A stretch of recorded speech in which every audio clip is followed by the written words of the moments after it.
Hello, मैं आशीष भाई स्वागत करता हूँ एक बार फिर से आपके यूट्यूब चैनल असाइनमेंट पे।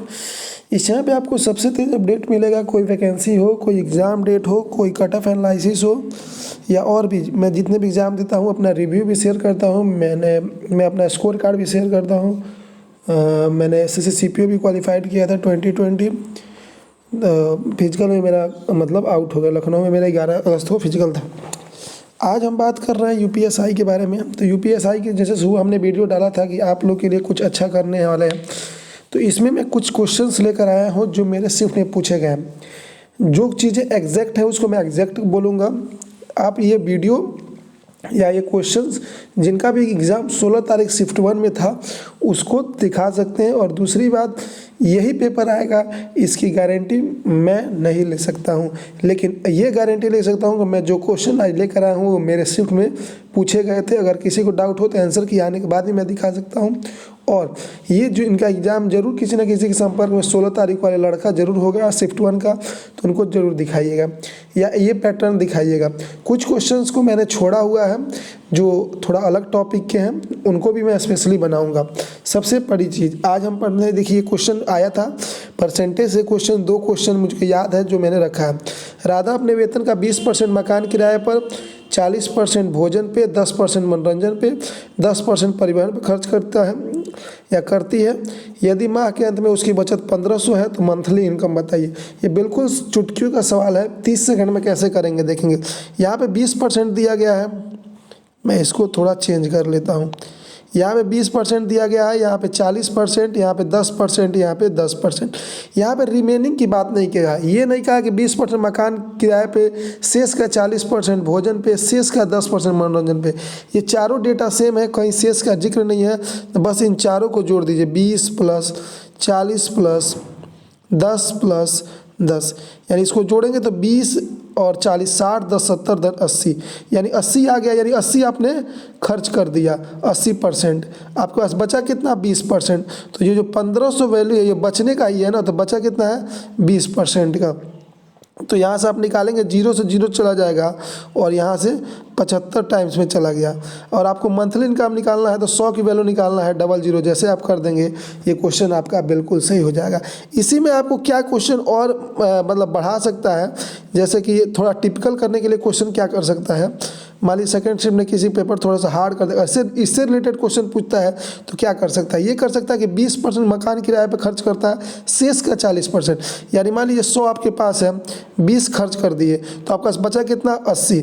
अब 80 का 40%, 80 का 40% निकालेंगे तो कितना हो जाता है, 32 निकल जाएगा, तो रिमेनिंग बचेगा।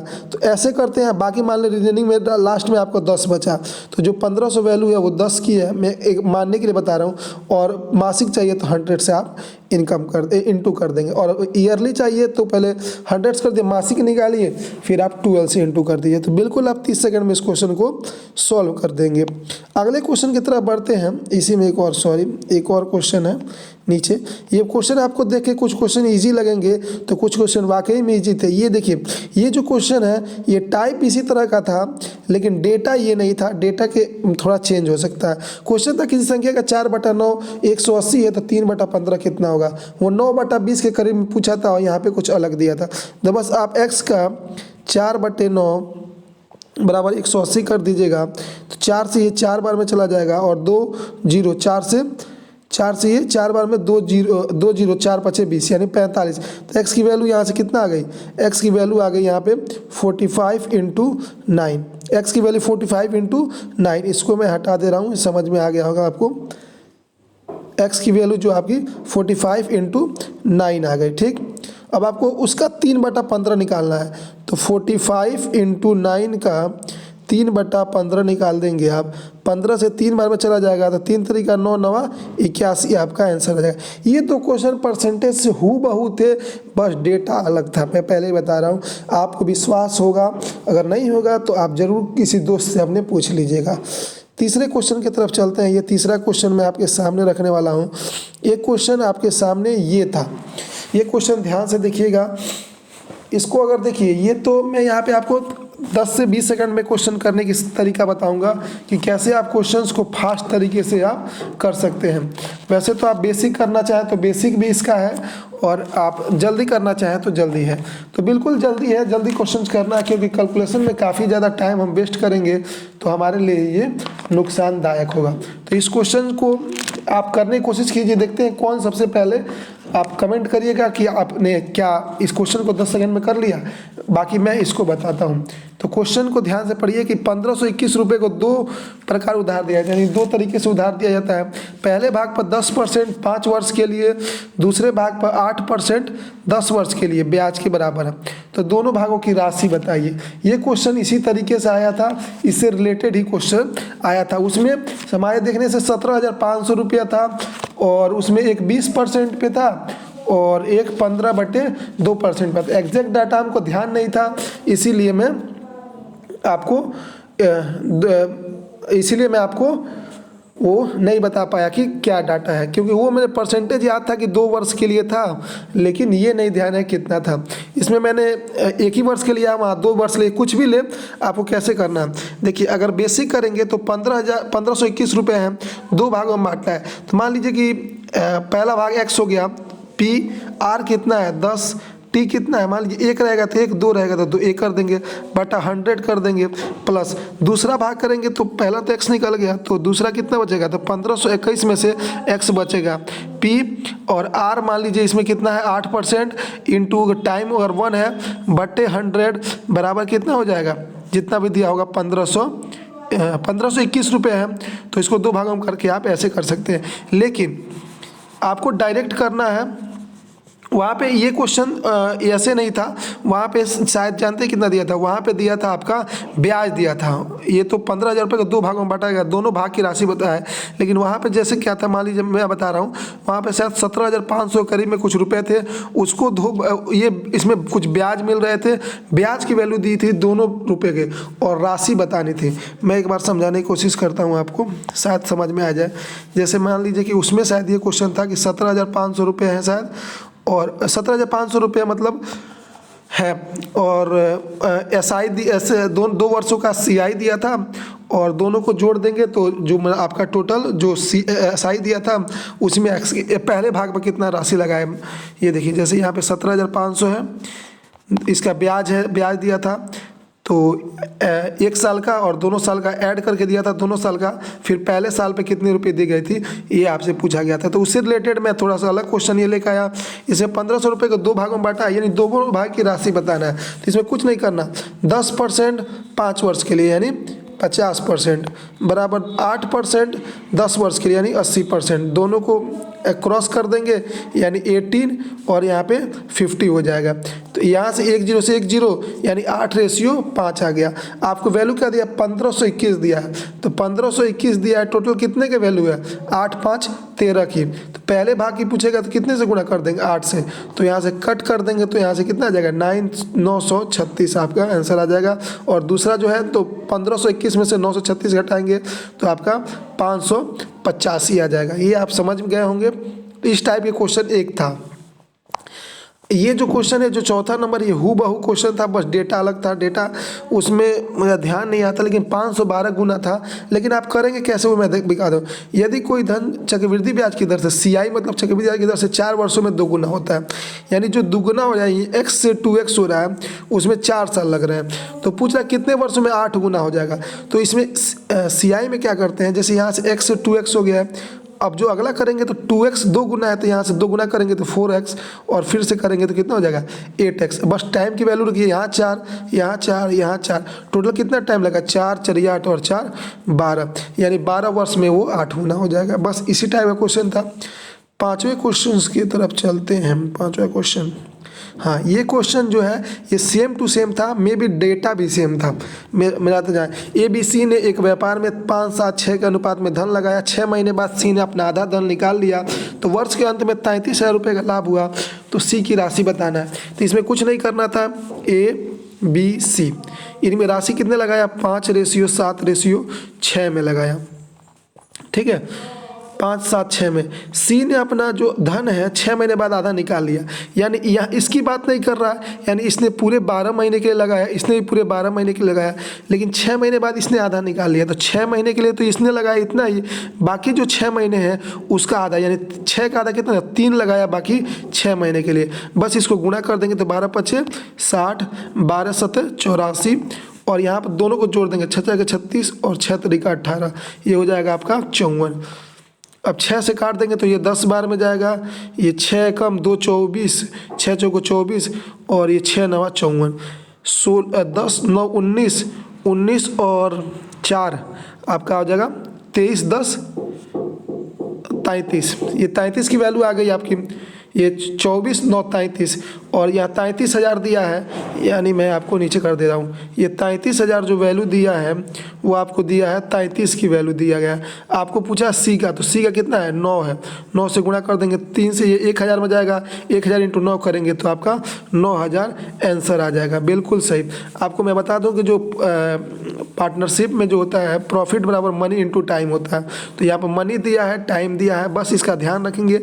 इसमें थोड़ा सा चेंज कर सकता है, वैल्यू चेंज कर सकता है या कुछ और टाइप, लेकिन यही टाइप है, आप किसी से मिला सकते हैं। एक ये क्वेश्चन आया था, ये भी हूबहू पाता, यहाँ पे सिक्के को यहाँ 1 2 5 लिया है, शायद वहाँ पे कुछ अलग थे, वो वहाँ पे देखिए, तो इसको भी बहुत आसानी से कर लेते हैं। यहाँ पे जैसे 1 रुपया, 2 रुपया और 5 रुपया है, समान अनुपात में है, तो यानी 1 1 1। अगर अनुपात दिया रहता तो यानी मान लीजिए यहाँ पे पहले ये कर लेते हैं, उसके बाद वो भी कर लेते हैं। तो यहाँ पे 1 रुपये का सिक्का है, 1 रुपया है और 1 सिक्का है, तो 1 रुपया हुआ।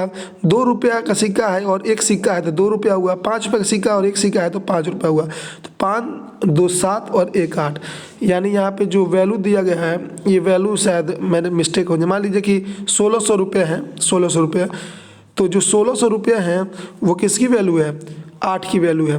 तो पूरा क्वाइंस पूछेगा तो ये कितना आ जाएगा, 200 आपका आंसर आ जाएगा। इसी टाइप के क्वेश्चन थे, वहाँ पे शायद 2 5 10 रुपये के करीब में दिए गए थे।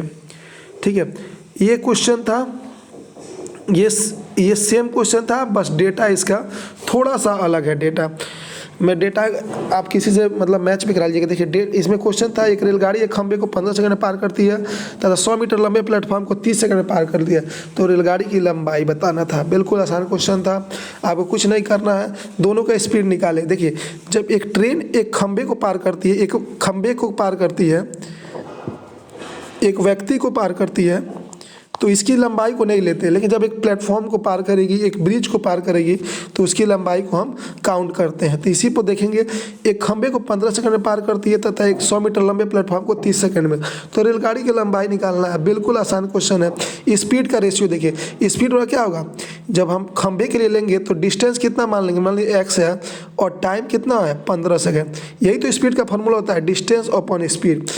और यहाँ पे बराबर कर देंगे।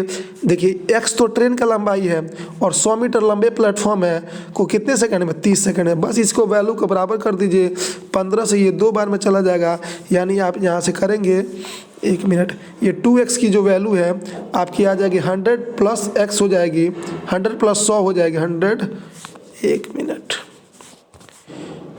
ये x प्लस 100 हो जाएगी और ये x इधर चला जाएगा तो x की वैल्यू कितनी आ जाएगी, 100 हो जाएगी। ठीक है, समझ गए होंगे। बिल्कुल आपको कुछ करना नहीं है। स्पीड बराबर क्या होता है, स्पीड बराबर डिस्टेंस अपॉन टाइम से आप कर सकते हैं। डिस्टेंस बराबर स्पीड इंटू टाइम से आप बिल्कुल आसानी से कर सकते हैं। आगे चलते हैं। ये क्वेश्चन था, ये थोड़ा डिफर है लेकिन इसी टाइप का था। नाव धारा का, एक आदमी धारा की दिशा में करता है इतना और धारा की विपरीत दिशा में करता है, तो तैराकी की चाल बताइए। तो इसमें कुछ नहीं करना है, यहाँ पे x प्लस वाई का मान दिया था, यहाँ पे 30 किलोमीटर 2 घंटे में, यानी 15 किलोमीटर प्रति घंटे की स्पीड थी, 15 किलोमीटर प्रति घंटे। और यहाँ पे x माइनस वाई करेंगे तो यहाँ 15 किलोमीटर 5 घंटे में, यानी 3 किलोमीटर प्रति घंटे की स्पीड थी। तो वहाँ पे तैराक की चाल यानी व्यक्ति की चाल या आदमी की चाल पूछा है, तो x प्लस वाई बराबर 15 है और x माइनस वाई बराबर 3 है। तो x की वैल्यू अगर आपको निकालना हो तो x की वैल्यू निकालने के लिए दोनों को जोड़ देंगे, 15 और 3 18/2 कर देंगे, यानी 9 किलोमीटर प्रति घंटा। अगर y की चाल पूछता तो दोनों को घटा देंगे, 15 से 3 गया 12/2 कर देंगे, यानी 6 किलोमीटर प्रति घंटे। बिल्कुल आप सही तरीके से कर सकते हैं, बिल्कुल भी आपको टाइम नहीं लगेगा। उसके बाद ये 9वां नंबर जो क्वेश्चन है, ये क्वेश्चन 3 बार रिपीट हो चुका है, 3-4 शिफ्ट में रिपीट हो चुके हैं। ये क्वेश्चन आप खुद करिएगा। एक गोले का CSA मतलब होता है कर्व सरफेस एरिया, पृष्ठीय क्षेत्रफल निकालना था, रेडियस दिया था और पाई की वैल्यू जो थी 3.14 किया गया था। और आप इस क्वेश्चन को सॉल्व कीजिएगा। फॉर्मूला शायद 4πr² होता है, आप एक बार देख लेंगे। आगे चलते हैं 10वें क्वेश्चन पे देखेंगे। ये क्वेश्चन सेम था, थोड़ा सा डेटा भिन्न था। किसी वस्तु को 40% 450 में बेचने पर 10% की हानि होती है, तो 20% लाभ पे बेचने पे क्या होगा। बस बिल्कुल क्वेश्चन है। 90 की वैल्यू दिया है 450, तो आप 120 की वैल्यू निकाल देंगे, आपका आंसर आ जाएगा बिल्कुल। एक ये देखिए, ये थोड़ा सा अलग है, लेकिन ऐसे क्वेश्चन थे, थोड़ा सा डिफर है, लेकिन मैं बता दे रहा हूँ। नवीन एक किताब को 18% डिस्काउंट देने के बाद 12% का प्रॉफिट कमाता है, तो CP और MP का रेशियो यानी मार्केट वैल्यू या अंकित मूल्य का निकालना है। तो आपको कुछ नहीं करना, MP और जब भी CP और MP दिया है, इसका रेशियो अगर निकालना हो आपको, CP और MP का रेशियो, CP और MP का जब आपको रेशियो निकालना है, तो देखिए CP में क्या लिख देते हैं 100, और जितना आपको डिस्काउंट दिया है, कितना डिस्काउंट दिया है 18% का, तो 100 माइनस डिस्काउंट यानी 82 हो जाएगा। और ये जो MP होता है 100 प्लस प्रॉफिट यानी 112 हो जाएगा। ऐसे आप रेशियो निकाल सकते हैं बिल्कुल आसान तरीके से, ठीक है। ये आप याद रखेंगे। उसके बाद ये 11 क्वेश्चन जो एकदम एग्जैक्टली क्लिक किए, कौन कौन से क्वेश्चंस बाकी हैं देखिए। अभी मैं आपको यहाँ पे टाइम एंड वर्क का क्वेश्चन नहीं बताया हूँ, टाइम एंड वर्क का, और किसका नहीं बताया हूँ, और एक एवरेज का क्वेश्चन नहीं बताया हूँ, एवरेज का क्वेश्चन, और एक APGP का क्वेश्चन नहीं बताया हूँ, APNGP का क्वेश्चन, और DI का क्वेश्चन नहीं बताया। बस यही जो 4 टॉपिक है। देखिए इसके भी लिए कुछ अलग टेक्निक यूज की जाएगी, आसान तरीका बताने के लिए मैं रोका हूँ। टाइम एंड वर्क का सबसे कैलकुलेशन, और पाइप एंड टंकी, ये जो टॉपिक हैं ये मेनली काफ़ी अच्छे क्वेश्चन आ रहे हैं इसमें से। तो इसके लिए मैंने सोचा है कि एक स्पेशल वीडियो बनाए। एवरेज के लिए भी बाकी है, APGP के लिए और DI के लिए। इन 4 टॉपिक्स 5 टॉपिक्स की बाकी हैं, जिनको भी मैं जल्द से जल्द कोशिश करूँगा कि अपलोड करने की। लेकिन आप ये निश्चिंत रहिए भाई, ये जो क्वेश्चंस मैंने कराए हैं, आप मेरे पे अगर विश्वास नहीं है तो एक बार इस क्वेश्चंस को पता कर लीजिएगा। एक जो मैंने अभी 12-13 क्वेश्चंस, अभी इतना क्वेश्चन याद करना एक बहुत बड़ी बात होती है भाई। मैंने बहुत मतलब दिमाग पे जोर दे के इस टाइप के क्वेश्चंस ढूंढ के, कुछ भी वैल्यू रख देता तो करता नहीं, तो इस टाइप के क्वेश्चन मैं ढूंढ के नोट्स से फिर आपके सामने पेश किया हूँ। तो ये भी जो चैप्टर बचे हुए हैं 3-4, उनको भी मैं जल्द से जल्द देने की कोशिश करूँगा। होप करेंगे कि ये वीडियो आपको काफ़ी अच्छा लगा होगा, हेल्पफुल लगा होगा। देखिए गारंटी तो नहीं ले सकते, लेकिन इस चीज़ की गारंटी ले सकते हैं कि ये हमारे शिफ्ट में ऐसे क्वेश्चंस आए थे। और भी क्वेश्चंस मैं देने की कोशिश कर रहा हूँ। तो वीडियो को लाइक कीजिएगा, चैनल को सब्सक्राइब कीजिएगा, बेल आइकन दबाना ना भूलिएगा, ताकि कोई भी वीडियो अपडेट मिस ना हो। Thank you.